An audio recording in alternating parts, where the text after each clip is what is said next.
ulur waktu pelaksanaan seleksi calon pimpinan KPK baru oleh Komisi 3 DPR RI terus menjadi polemik. Politisi P3 Arsul Sani menolak jika hanya karena tidak ada wakil unsur kejaksaan dari 8 nama capim KPK, semua proses harus dikembalikan ke Presiden. Sebelumnya DPR menyatakan unsur kejaksaan dalam pimpinan KPK harus ada berdasarkan Undang-Undang KPK pasal 43.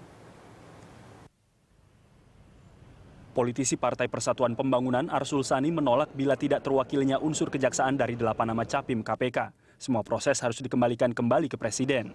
Alasannya KPK bisa lumpuh jika tak segera dipilih pimpinan baru karena batas waktu pimpinan KPK akan berakhir bulan Desember ini. Selain itu, soal alasan perlunya unsur dari kejaksaan di capim KPK menurutnya bukan suatu kewajiban. Jadi kalaupun misalnya dikembalikan, sekali lagi kalau yang which is P3 tidak setuju itu ya KPK itu minimal masih punya 3 pimpinan yang berstatus PLT dan Presiden tentu bisa menerbitkan Perpu baru dan Kepres baru. Sementara beda dengan pendapat koleganya di DPR, Wakil Ketua DPR RI Fahri Hamzah tetap bersikukuh bahwa unsur kejaksaan dalam pimpinan KPK harus ada.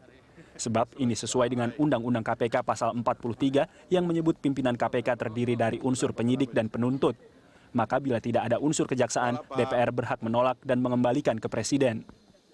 Ya begitu ini dikembalikan ya Presiden mengambil keputusan ya kan, karena tidak boleh ada kekosongan. Presiden membuat Perpu untuk memilih orang.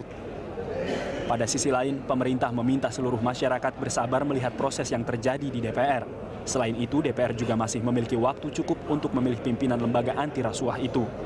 Menteri Pendayagunaan Aparatur Negara Yudi Krisnandi mengatakan molornya proses uji kepatutan dan kelayakan yang dijalankan DPR masih wajar dan tidak terkesan lamban. Menurut Yudi, perdebatan antara DPR dan panitia seleksi KPK perlu dilakukan karena DPR memiliki beban berat dalam pengambilan keputusan itu. Jadi saya pikir bersabar, kecuali kalau sudah tinggal 1 minggu, ya belum ada keputusan dari Komisi 3 DPR untuk melakukan fit and proper test, baru kita pertanyakan.